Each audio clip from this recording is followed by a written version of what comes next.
Mavs fans. They said Porzingis back. No, but yeah, the return of Kristaps Porzingis today. The Mavs get the big win, revenge game against the Hornets. Dorian Finney-Smith, Brunson, J. Rich, Maxey, Powell out due to COVID. The Pelicans game from Monday was postponed. And we knew KP was coming back, though. So, it still was a good day. It was a good day to see KP on the court. We weren't sure who was going to start with him. It ended up being Willie Cauley-Stein. Trey Burke actually ended up starting, and Wes Iwundu as well, of course, with Luka. And the KP-Willie Cauley-Stein tandem looked pretty good. Any issues with the tandem were just from them never having played together like that before.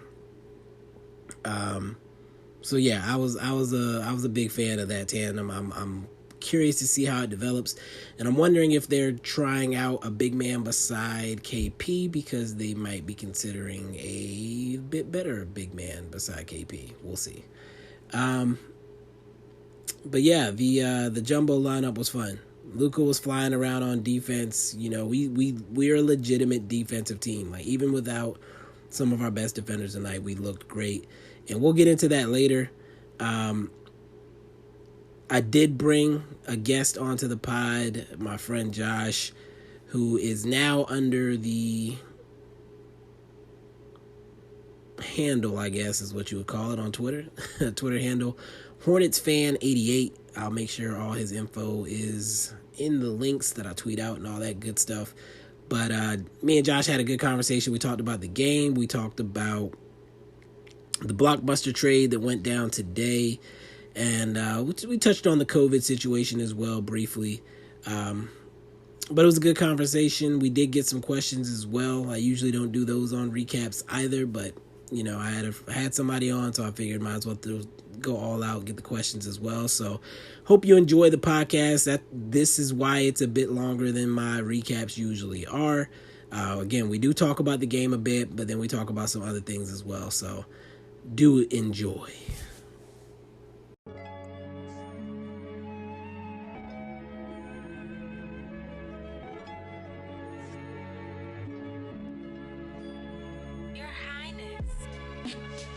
Hello and welcome back yet again to the Bibs Corner podcast. I'm your host, as always.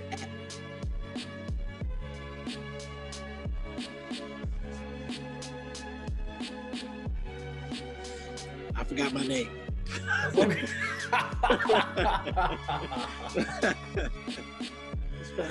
That was an hour I thought you'd get tripped up. Oh my god. It's like you're reading something and thinking at the same time. Oh, all right.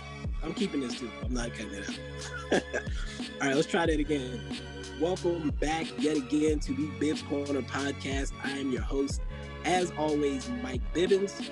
On Twitter at Bibs Corner. And today, after that Hornets game, I'm joined by my friend Josh. On Twitter under a new handle. What's the handle again? It's Hornets fan 88. Pretty simple. Hornets fan 88. I'll put the Twitter handle in the notes and all that good stuff when the link goes out. But under normal circumstances, Josh and I definitely would have been at this game. I definitely would have pissed off a lot of Hornets fans talking mad stuff. And or the bench again. Again, yes. So definitely felt appropriate to bring Josh on for this episode. Gonna be a different structure. I know I usually go down the whole stat sheet and all that good stuff, but we're gonna cut into that a little bit. Josh, thanks for coming on, first of all. I mean, always nice to be here. I think this is number 3, my 3rd time on the pod. Yeah. So yeah, sounds right. Getting to talk straight Hornets this time. This is good for me. Yeah. So the result of the game, the Mavs won, pretty much controlled it for most of the game. Hornets kind of made it interesting halfway through the third. I think they cut the lead to 9 after it had gotten to 22. And then Luka just went into complete takeover mode and pretty much shut that down. big night for Luka, and tonight we're calling him the Ljubljana Montaña, which is combining his Spanish background with his hometown. 34 points, 13 boards, 9 assists, 2 steals. In the stat sheet, he's currently credited with 4 blocks, although it might be adjusted to 5 later. We'll see. But just a huge game all the way around. Monster effort. You can't say too much bad about how he played tonight, besides his normal staying behind plays, complaining about stuff, which currently is all I can hate on him for. Like, he gets himself out of rhythm, out of the game, out of the defense, getting upset about foul calls that don't matter. Like, I can see if you're in the clutch, it's a tight game, but you're up 20 and you're crying about a foul that wasn't even a foul or was debatable. Stop it, man. Stop it. Yeah. And falling under the basket, waiting for a call, not getting up and hustling back on defense. I mean, right. Again, and a lot of that is, that's kind of what the NBA is today. A lot of guys are doing that, but again, when you're up 20, it's maybe just let that play out. Right. Like, pick your spots. If you're complaining constantly, it's the boy who cried foul at this point. Like, the refs aren't paying you any attention at this point. They just know you as the guy who cries for fouls. Well, he gets them somewhat regularly. Sometimes. Yeah, I agree. Like I said, it is what the league is today. But he's still, like you say, he's still put up what, 35, almost 34, 34, 13. Like, and you know what? He does get. I think he does get hacked a lot. Like, I think that's it's just it's not a foul every time is the issue with him. And I don't know where he stands on those lists of like players that fans like to root against the most. But I get this sense that he's going to be up there very soon. Like, he's going to be the league's the biggest villain, just because he's that much better than everybody, but also still the complaining. But that's Steph, KD, LeBron, like all the best players are the most hated. CP3 historically, Blake Griffin, Harden. Yeah, I wanted to avoid that because I don't want to be a fan of a guy that's doing that. Right. But 3 years in, I don't think it's going anywhere. So at this point, I'll just complain about it as a fan and feel justified. Yeah, they can't all be Dirk, man. No, they cannot. He's still young too. He may grow out of it at some point. We'll see. Besides Luka dominating, this was also, of course, the return of Porzingis. Came out firing. His arms are still great. Had a little bit of a scare in the first quarter. Came down on his ankle, kind of weird. I wasn't sure it was an ankle at first. So he shook it off, went over to the bench and told him he was okay. Finished the game with 16 points and 4 boards and 2 blocks.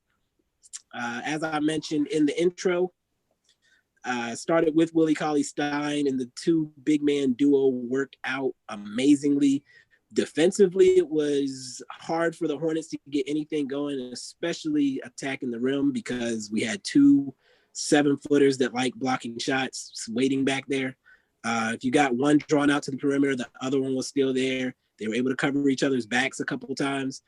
And that's just hard for any team to deal with, especially right now in the NBA, where every single team has pretty much gone small.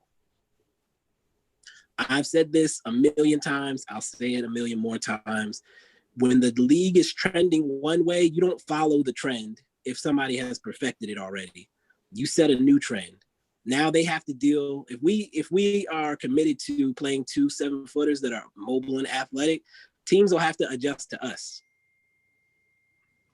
Steph Curry's still going to have to shoot over Porzingis or Willie Cauley-Stein on a switch, which is a little bit more difficult than shooting over a 6'5", 6'6" guy, even if that 6'5", 6'6" guy is a little bit more athletic. That's me. That's logic. That's how I think. I love it.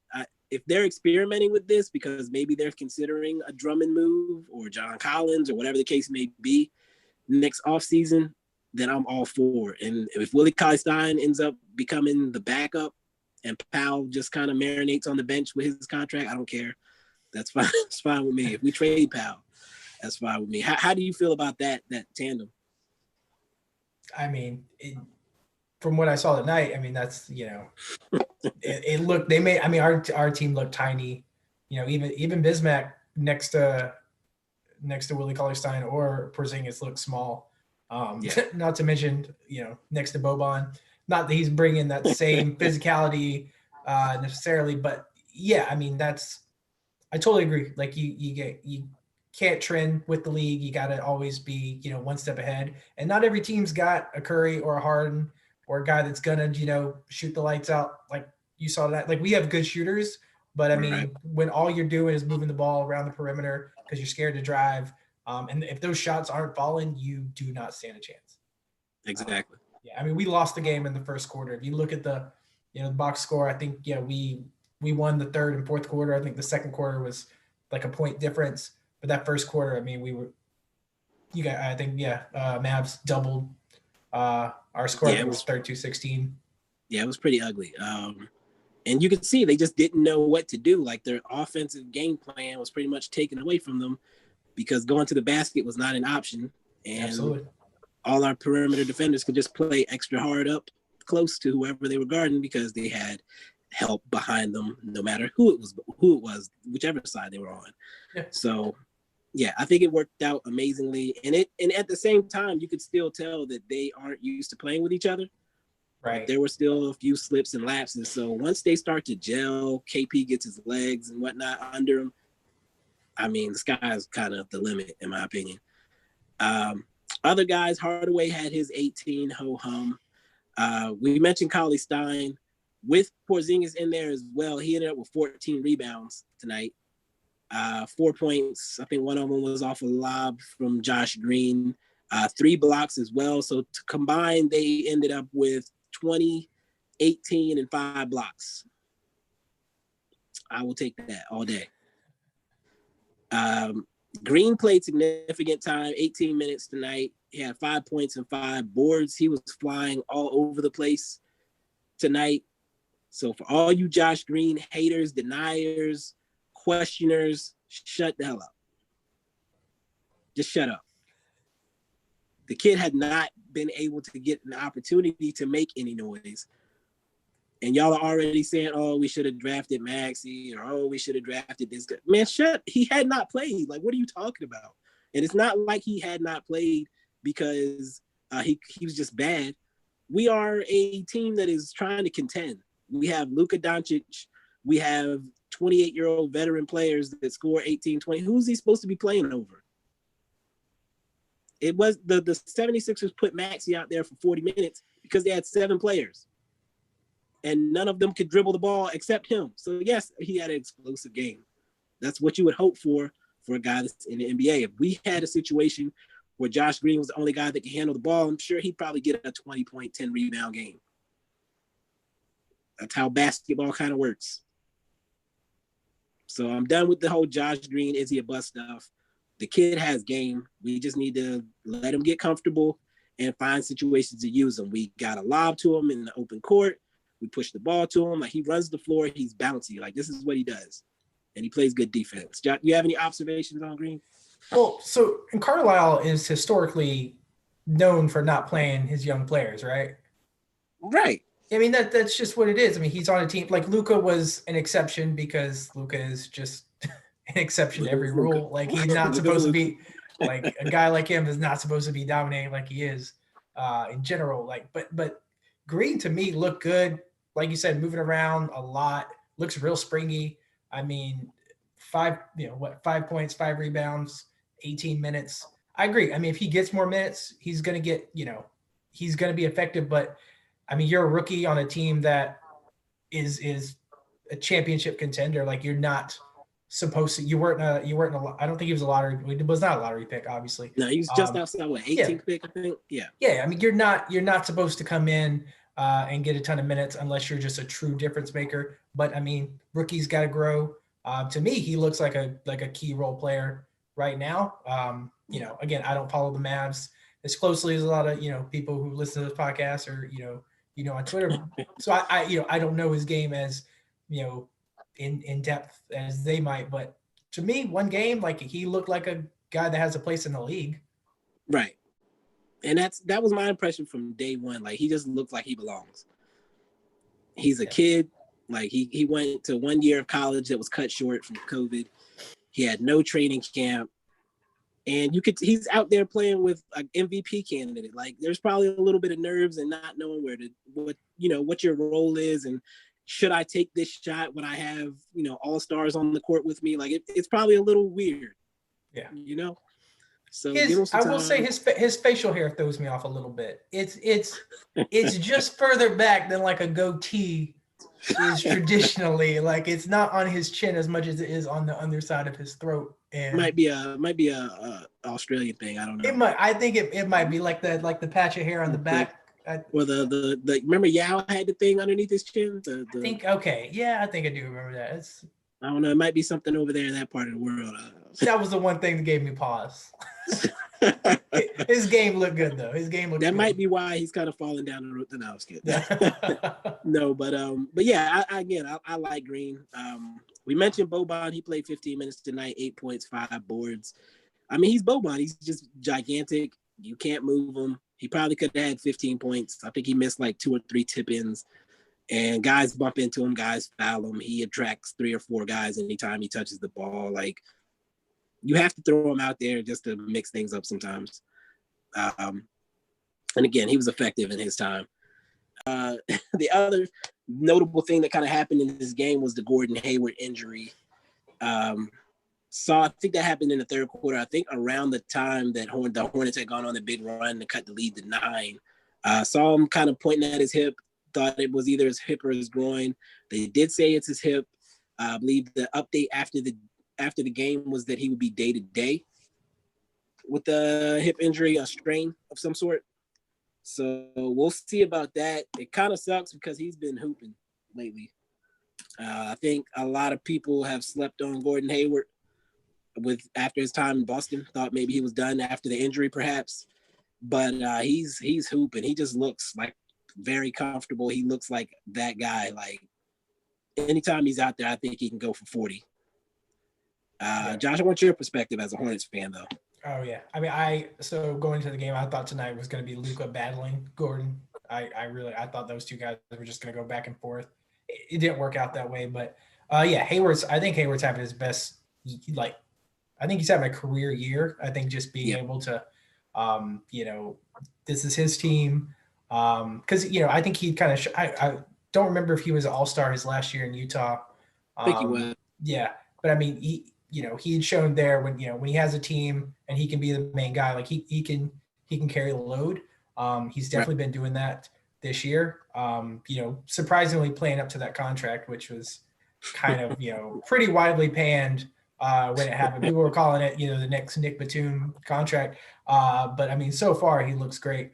The injury, James Borrego said after the game, I mean, he's traveling with them I think they're going to Tampa. They're going to have games with the Raptors there. And he's traveling with the team, which I think is a good sign. I mean, he walked off the court, like, under his own power. Like, right. I'm not, obviously it's a little worrying just because he has such a extensive history of injuries. Right. But it didn't seem too serious. Maybe he sits one game and he's back for that second game with the Raptors. But terms of the injury, I'm not too concerned right now. But I do agree. I mean, he's he's a key piece for the Hornets to be as good as we can be this year. Whatever that peak is. So I think they were coming into this game. They were looking like a playoff team. The standings don't really matter at this point in the season, but I mean, they look like a playoff team with Gordon Hayward in tow at full strength. So that's exciting to me. Like you said, that the contract, people talk trash about it or whatever, but he's out there hooping, showing that it can be done, that it was probably a smart move. The thing I'll say about Gordon Hayward, because I've always been a fan of his, like going back to Butler, he's always had this in him, in my opinion. People forget he came out after his sophomore year I think so. He was only like 20, 21 anyway. Those first few years in Utah, like I could see the talent was there, but he didn't have the confidence to take over. Like he would try to defer to his teammates way too much. You could see Utah wanted him to step into that, but he apparently at that time, that wasn't who he couldn't be that. He didn't want to be that. The timing of him leaving was terrible because Donovan Mitchell came in 2 weeks before he became a free agent and left for Boston. I think he went to Boston thinking that he couldn't or didn't want to be that guy. He wanted to be a part of a group. He didn't want to carry a team. But after his experience in Boston, he's like, you know what? I'm ready to be that guy. And now he's doing that. So his story for me, I love it. Like it's awesome. I hope Charlotte keeps building on what they have right now because I think they have a lot of young talent. They have a veteran in Hayward. They could be a fun team for a long time. So with that said, how are you feeling about this season as a whole, as a Hornets fan? Yeah, I mean, you mentioned they look like a playoff team.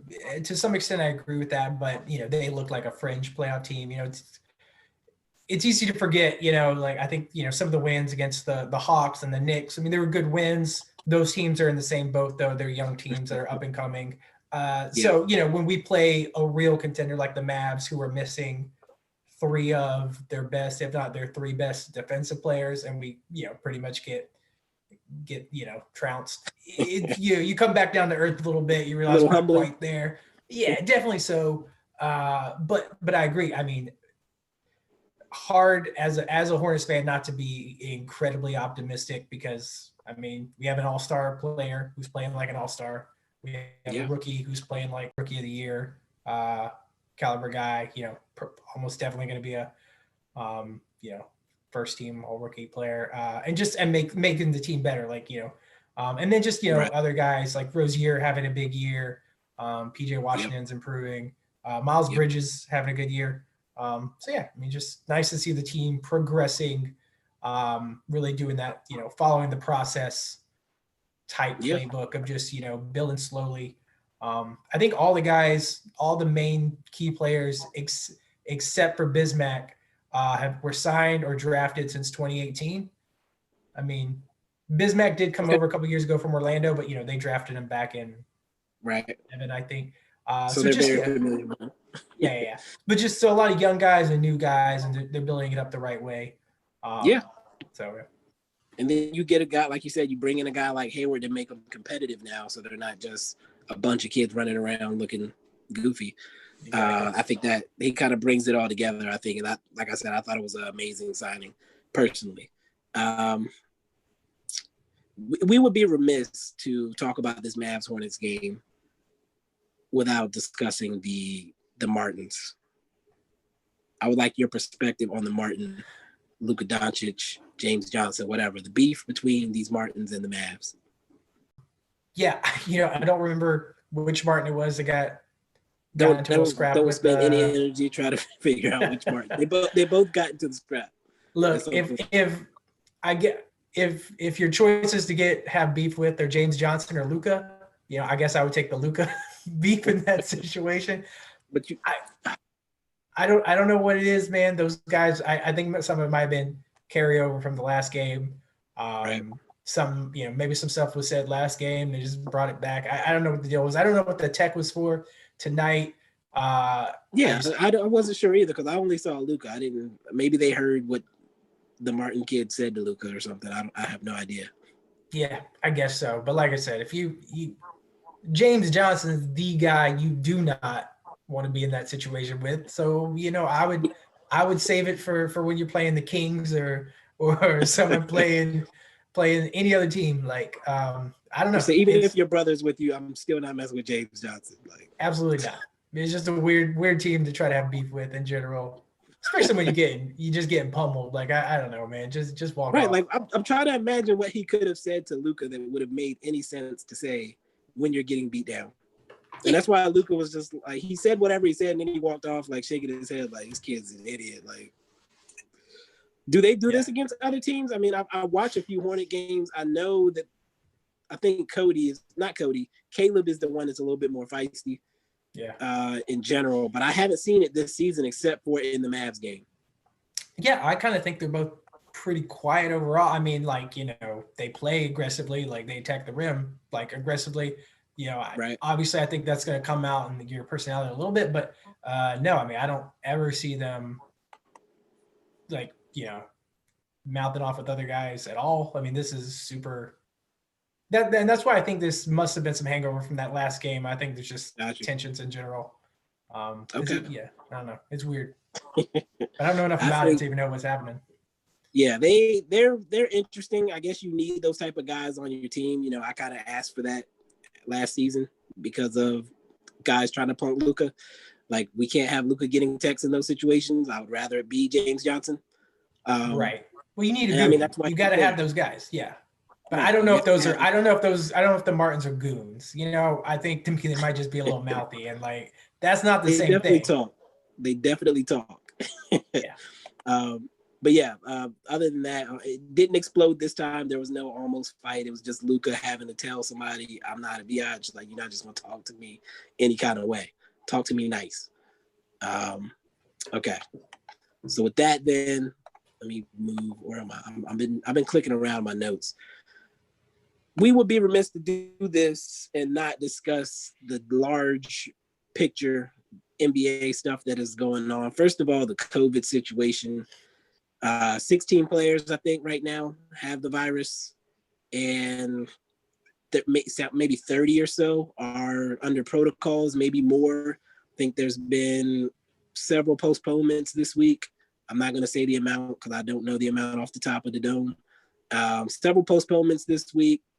The Mavs are without 5 players right now, for example. The Heat played a game last night with 8 versus the 76ers with 8. And they only had 8 on a technicality because one of those guys was actually hurt. How are you feeling about how the league is handling this situation? I know they changed the protocols yesterday. No guests in the hotels, which, no thotties sliding through, bringing you the virus. But how do you feel about the way things are going virus-wise? I mean, like this, there is no way to like, no restrictions or anything are going to like calm this. I mean, the bubble worked well because they had very, very strict protocols in place. People were in their own world. Regardless, these guys are still going home to their families. Their families are still going out to see their friends, their families, grocery stores. Like, at the end of the day, one guy gets it. Guys in the locker room are going to get it. Guys on the court are going to get it. I mean, there is no way to really prevent it outside of doing another bubble situation. I think the NBA was ready to get next season going. So a lot of those teams who didn't play could, play again. I think people were really wanting and craving more NBA. So, I think, I'm not going to say they rushed back into it, but I think if they thought they were going to come into this season and this was not going to happen, that was just kind of silly. Because, I mean, there's nothing you can do. I mean, the guys are going to play. I was going to say, I think it was Shams who tweeted that when the league first resumed, 48 players tested positive, like the first day when everybody came back. And so for 16 to test positive this week, that's still 1/3 of the players that tested positive when they were doing their own thing. And who knows if they ever would have tested positive while they were out during the hiatus or whatever. Right. So he's trying to add some perspective, and I get that. Like, the protocols are probably helping, but when you look at the situation like with the Wizards, where like every team that played them over the past week has had issues with COVID since then, and the Wizards didn't have any players under protocol until now, it makes you wonder like how long somebody maybe wasn't registering as positive and may have been spreading the virus. On top of their weird thing where they said that if a player tests positive, even if they were on the court, they would have to be in close proximity with another player for 15 minutes total. And the only situation where a player tested positive and they took out the player that was actually another player that was on the court with them was the Tatum Beal situation. No other players have been diagnosed and then had people they played against or played with on the court automatically taken out, which is just weird to me. I truly don't understand the science behind that decision. Yeah, I don't either. I mean, It's weird. It's just weird. Yeah. So last thing before we answer, there's like 4 or 5 questions here. Let's talk about James Harden. James Harden, sheesh. Yeah, I listen. NBA like trades and player movement is just the most exciting thing in sports. Like I love big trades. I love seeing stuff like this. This situation is just so weird to me that that the team was still competitive or could have been competitive. I think some of the right, and that's the thing, and that's what blows my mind. I mean, Christian Wood definitely looks like he could be an all-star. John Wall showing some of his old form. I mean, they still got, guys that Harden's played with for a couple years, like Gordon and PJ Tucker, like, guys that scrap and compete. Were they going to win a championship? I don't know. But for him to have like given up on it so quickly was interesting. I know I think has issues with the owner being a conservative, a Trump supporter, whatever. And I get that, but I feel like Harden really gave up on the team way too soon. And disrespected them publicly. Completely disrespected the team. I mean, it's only because he's the caliber player that he is that guys haven't just completely like not giving a damn about him and like just told him not to play anyways. I mean, he is that good, but you can't just completely shit on your teammates like that, like the way he did. And I don't know. And I don't know if you saw, but Cousins came out and said that like he was already doing that behind the scenes. Like, oh yeah, this is just the first time y'all heard it, type of thing. Which just pisses me off because you got a team with a couple guys that have been dying to play basketball for the past couple of years and haven't been able to. And now they're finally healthy and they come in and you're sitting here shitting on them. Like, right. And it's the total other end of the spectrum too. Harden's a guy. Yeah, Harden's thing, right? Like he's out the clubs. Like he's not in the best shape. He can still come out and drop 50 on you any night. But you have that end of the spectrum, and then you have guys like John Wall and DeMarcus Cousins who, like you said, have not been able to play, have not been able to they've been putting in the work, not being able to get on the court, and then they're finally able to come back. They're on a team that's been competitive. They have this superstar, and he doesn't want him there. Or he doesn't want to be there. So I think it's the best case scenario for everyone. I think the Rockets completely won that trade, getting rid of him. I mean, frankly, in terms of talent, no, they didn't win it. They got rid of Harden, but they got four first round picks and 3 pick swaps, or vice versa. Something like that, yeah. And Victor Oladipo. I mean, like, to me, that's a huge haul. Now John Wall can kind of play with the ball more. Oladipo doesn't have to be the main guy. I think that's a nice little tandem. And then they got picks for years and years. And then Brooklyn now gets their 2 superstars. Maybe they have 3 superstars, depending on what happens with Kyrie. So that'll be at least fun to watch. But, they gave up Allen. They gave up LeVert. If this Harden thing doesn't work out, like that's rough for the Nets. I get why they pulled the trigger. Yeah. Like I said, like, this is fun. This is exciting. The circumstances around it are a little frustrating. Just from a basketball perspective and, kind of seeing how it all went down. But I can tell you I'm not rooting for the Nets to do anything this year. No. I think it was Mo Bamba who tweeted, like, you officially cannot choose Brooklyn on 2K anymore. Like, goes without saying. Like, that sounds like Mo Bamba. Yeah. But yeah, I mean, whatever, man. Kyrie situation. KD apparently wanted James Harden there. He chose to be with Kyrie, so this is him. If these are the situations he wants to have around him, by all means, go for it. I do feel sorry for Steve Nash. Coming into this situation. Apparently, I saw a story. I don't know if I should even say it because I don't know how credible it was, but there was something about Kyrie being upset that he wasn't really consulted on the Steve Nash hiring. That he didn't choose Steve Nash, that wasn't him. I know that was KD's guy. Yeah. So there could be some credibility to that. I know he had said something about not feeling like they needed a head coach or not wanting to get. I mean, so personally, like that makes sense to me. It's a weird thing to complain about, right? Like to have a Hall of Fame player, guy who played the same position as, Kyrie. For Kyrie having a Hall of Fame point guard be his coach, he's on his way to being a Hall of Fame point guard. You'd think that's a guy he could learn from and would be willing to have coach him. Plus, he's been a player. It's a guy he can relate to. Yeah. If that's his big beef with the team, it's silly because now, that he's got what he's been wanting from a team perspective. So. Yeah, I saw there was a stat that he's played. I think he's played 27 games and missed 53 or something like that of the games that he's been healthy since he signed there. Or maybe not even healthy, just the games that he's been there. But what was I going to say? Oh, man. Oh, there was a game where something was happening in the game, and Kyrie, you could tell, wasn't happy, and he signaled for Steve Nash to do something, and he didn't do it in time. He didn't call a timeout. And so Kyrie actually just called the timeout himself and went off to the sidelines. And I was like, that did happen. I did see that happen. So it would not surprise me if he has some type of beef with Steve Nash.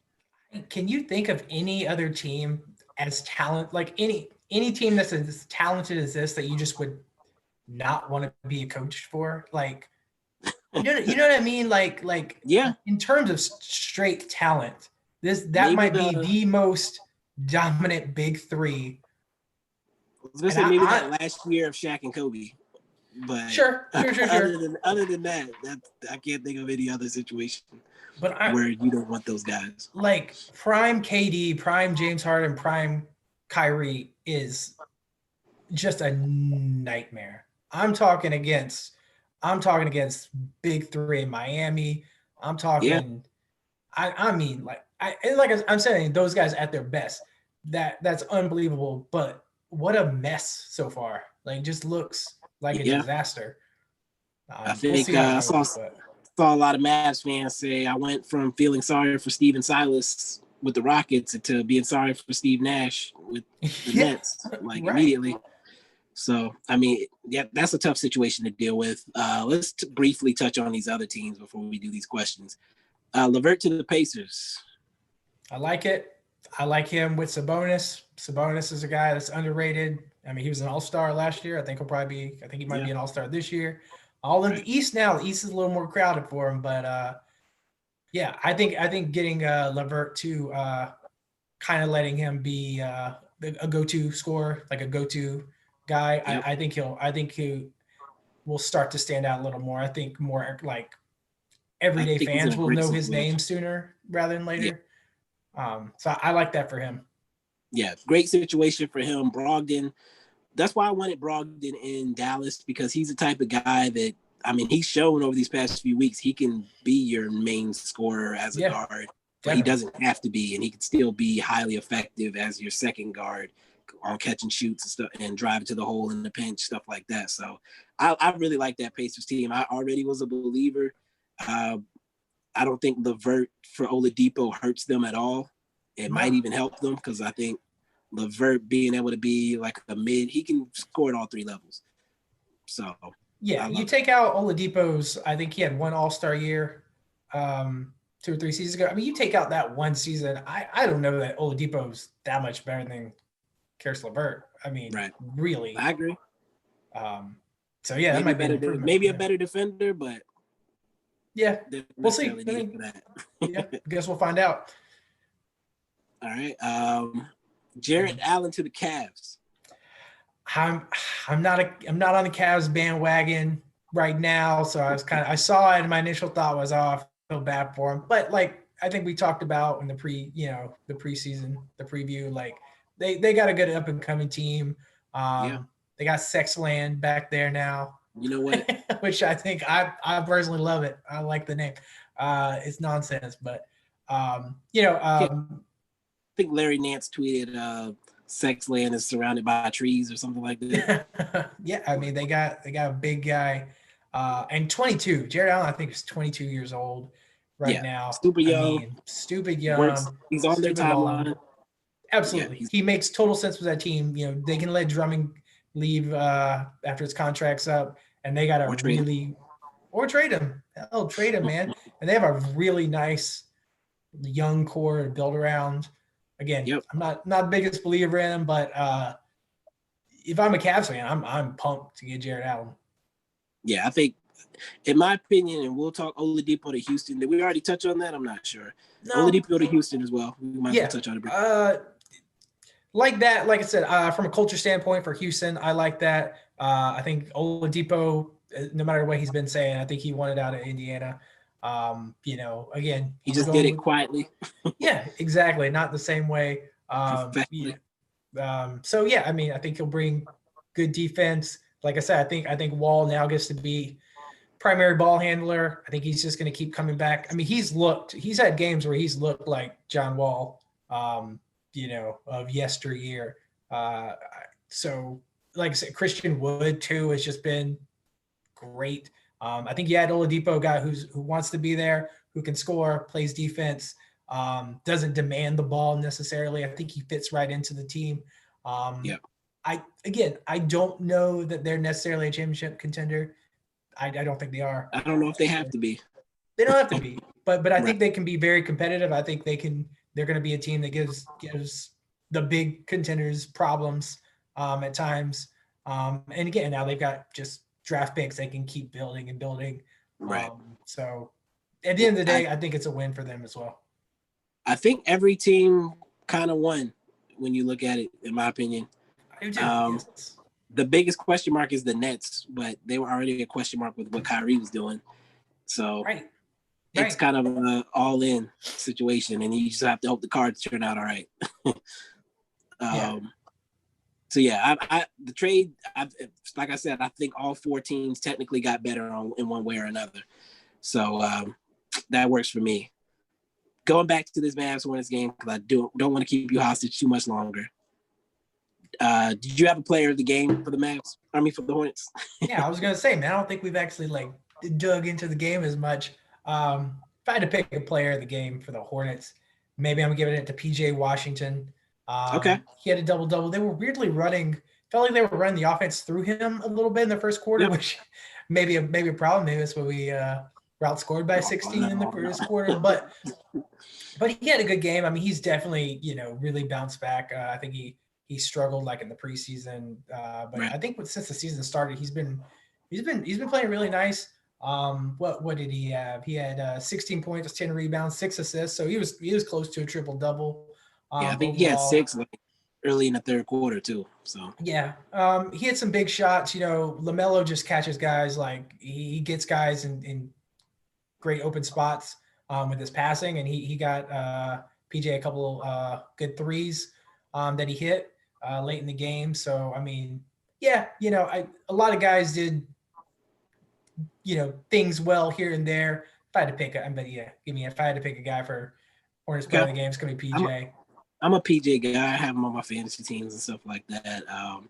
I think he probably would have gotten the triple-double if Gordon Hayward didn't get hurt, because a lot of the action they were running was rubs for Gordon Hayward, where PJ would be hitting him with the ball for open mid-ranges or threes. So, I like PJ. I can't disagree with that. He definitely popped off the page. I want to say he hit 2 threes in a row to get the lead down to 9 at that point in the third quarter.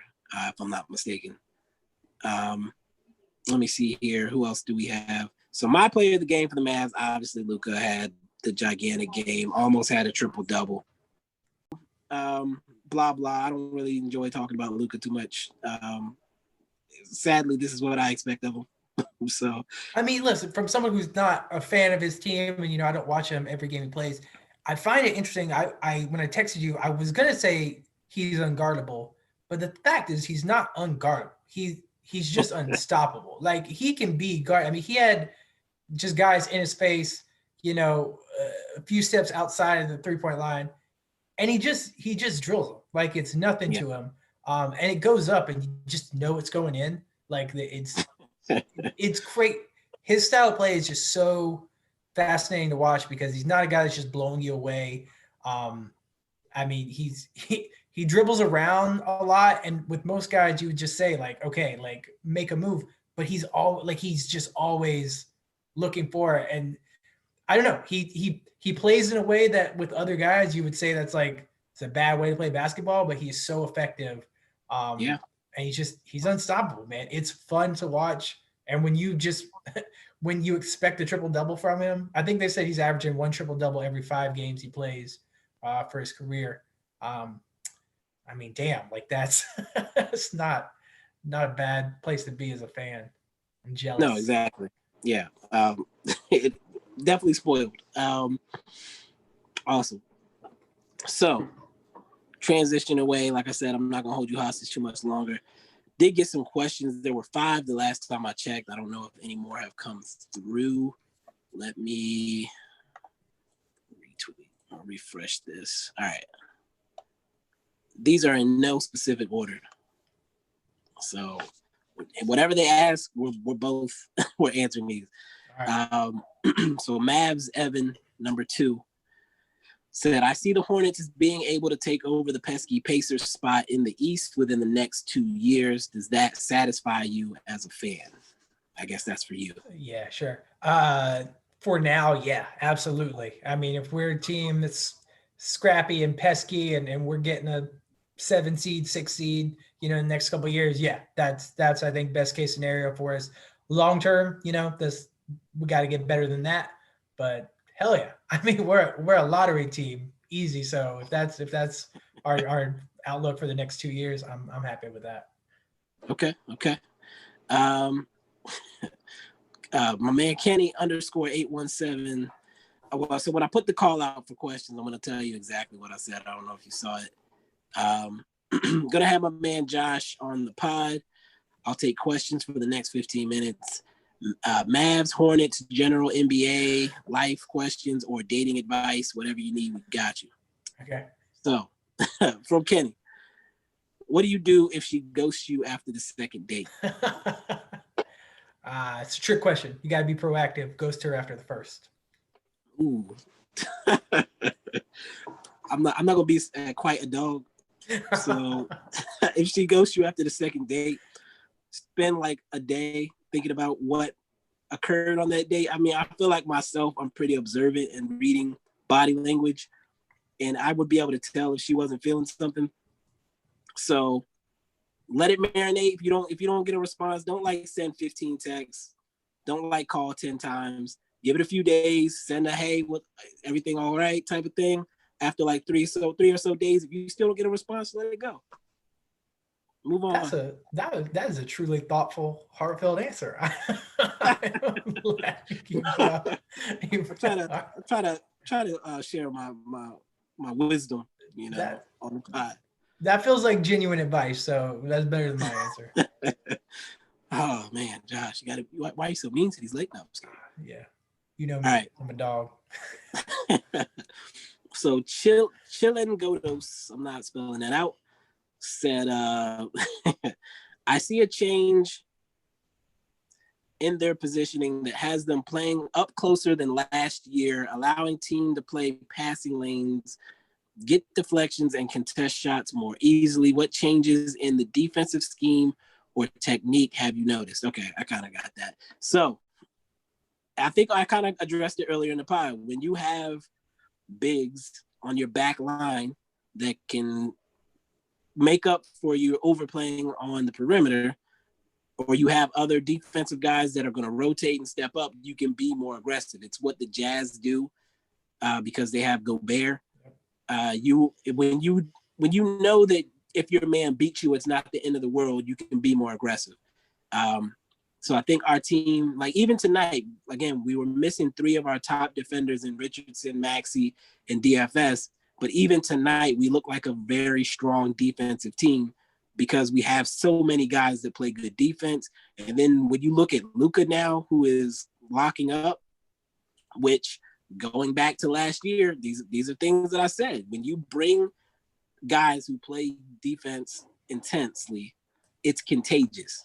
So you think Luka wants to see Josh Richardson and other guys flying all around? locking up, trying to get steals, and he's just going to sit back and watch. No, he wants to be in there too. So he's stepped his game up. And again, it just rubs off on the whole team. So it's fun to watch. It's weird as a Mavs fan to know that we are a defensive team. Like, we don't just have a guy here or there that plays defense. Like, everybody's contributing. I was going to say something about a certain player, but I'm not. Everybody's contributing on the defensive end. And, I think it's a beautiful thing. Do you have anything to add to that, Josh? If you go back and look at the first quarter, you can see none of the Hornets shots from three. They were all contested shots because, you guys were playing right up on us.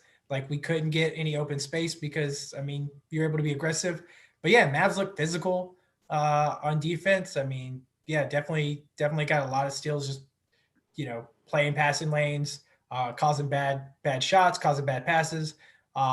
I agree. Interesting. Don't necessarily think about them as a defensive team, but they definitely look like it tonight. Now, I should do more research probably, but I believe every game we've won, maybe with the exception of one, we've held our opponents under 100 points, which is interesting for us because usually we try to outshoot people historically over the past few years. So I'm enjoying it personally. Josh, this one is for you. Is LaMelo the annoying younger brother of the team? I get those vibes, and that's from tweets from Teep.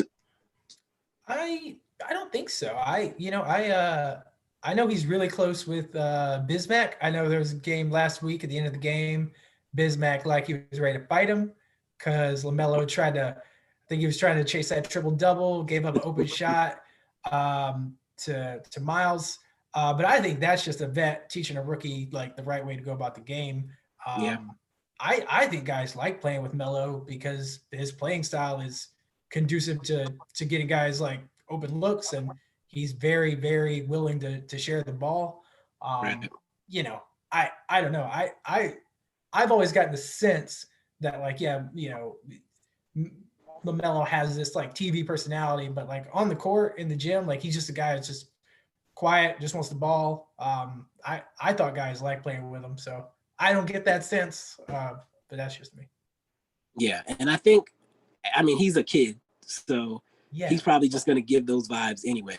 And we've seen him be an annoying little brother, like on TV and stuff like that. Yeah, so to his brother. That's probably what it is. Yeah, exactly. Yeah, no, I don't. Let me add the Bismack thing. After the last game, Bismack kind of did it again, the getting in his face thing. But they both like laughed about it because he was like, remember like last time when they said that they thought I was trying to beat you up or something, and so like they both like did it again, like a fake fight thing, and then they just both walked off laughing together. It's all I think that's actually the guy he's closest with on the team. I think they just I think they bonded like during the preseason. Like I said, I think guys in the league are just gonna. I think Melo's like a likable guy. He just always looks like he's having fun, really. Right. And I think as long as, again, he's not doing arrogant rookie stuff, trying to chase stats or whatever, and he's just playing for the team, playing to win. Yeah, I think he's going to be fine. And I think that's just a kind of piggyback on that. A big part of bringing Gordon Hayward there is that the team is competitive, so there's less room for him to even try to do stupid things. Sure. Like if they're 1-50, it's going to be hard for a vet to try to corral him trying to do more, and he probably is going to want to do more because he probably isn't going to enjoy losing. Yeah. So speaking of that, though, in terms of doing more, I the team is so crowded with ball handlers right now. It's interesting that like he's not getting to touch the ball and kind of like be the floor general that he can be right now. That'll come in a couple years, but when I was watching tonight, I just felt like when he had the ball, things were happening. Guys were getting open. He was getting guys some, crazy. He got like a nice little wraparound pass to Bismack, but he doesn't necessarily get the ball a ton because, Hayward's there. Devontae's coming off a, most improved player type year. Rozier's balling out this year. Like there's just not, the opportunities aren't there for him right now. But I think when those opportunities come, like I think he's going to be a triple double machine too. Okay. I agree. When there was somebody who responded to that question saying that it looked like the team didn't like passing the ball to him, I don't think I necessarily saw that either. But when he's not necessarily a shooter, he's not going to be first right. option. Exactly. If they're driving and trying to kick it out, they're probably not looking for him. Right, exactly. Like the only time I saw him get like a kick out was when he was just blatantly wide open. Yeah. So then the last question I have here comes from Q, and that's the letter Q, Nightmare 95. He said it's an outdated question. Do you think it's possible for Luka to get 60 plus points, to have a 60 plus point career high? Yes. Josh, you say yes. I say yes as well, but I think he's a lot like LeBron. He doesn't want to have a game like that. He would rather share the ball. But if it came down to it, let's say we got guys out and he's like the only real scoring threat option, or somebody's not hitting, or KP's in foul trouble, whatever the case may be, yes, Luka is capable of 60 points. When it's a playoff game and he's the guy that's making shots, I absolutely see him turning it on, just saying, I'm going to drop 60 tonight. If he wanted to, he could any night. Exactly. I think it's a lot of getting to the foul line, he can get wherever he wants on the floor. He's now, you could almost call him a 3-level scorer. He's developed a mid-range game. He's got like a mid-range pull-up, a floater, free throw line, jumper. He's got a back-down game. He can get to the basket, and every now and then he'll get hot from three. So, yeah, I think it's pretty safe to say he can have a 60-point game if he needs to. I think the goal is to have a team around him that he doesn't need to. But if a situation, whatever the situation might be, like you mentioned the playoffs, like he's not going to want to lose. So if KP's not hitting, Tim Hardaway's not hitting, he's going to put the team on his back. Exactly. And with that said, I think that's really all I had. I got a ton of notifications. I'm not going through all of them. They don't appear to be on this tweet, so we're not going to count them. I've held you hostage long enough. Do you have anything that you wanted to address or add that we haven't touched on? No. Just nice to, you and I have been talking about, so I think, you and I have discussed kind of how hard it's been trying to find like the regional sports networks that allow us to watch Hornets games, living in the area. Right. It ended up being quite a costly endeavor to find the right streaming service to watch it. It's been a whole thing. And so I've really watched 3 Hornets games all year. So just finally having that locked in where I can, watch my team play has been real nice. It's just nice having that opportunity. And then just, it was rough to look at this game and know that 1 year ago, we were there, near the, right behind the players, watching them play. So it's rough not to be able to do it this year, but almost exactly a year ago.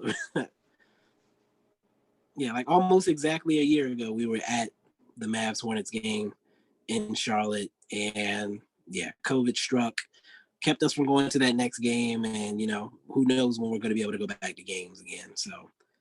So there were a lot of technical difficulties during the recording of this episode. I had to do a lot of cutting and editing, times when I think Josh's feed either froze or cut out.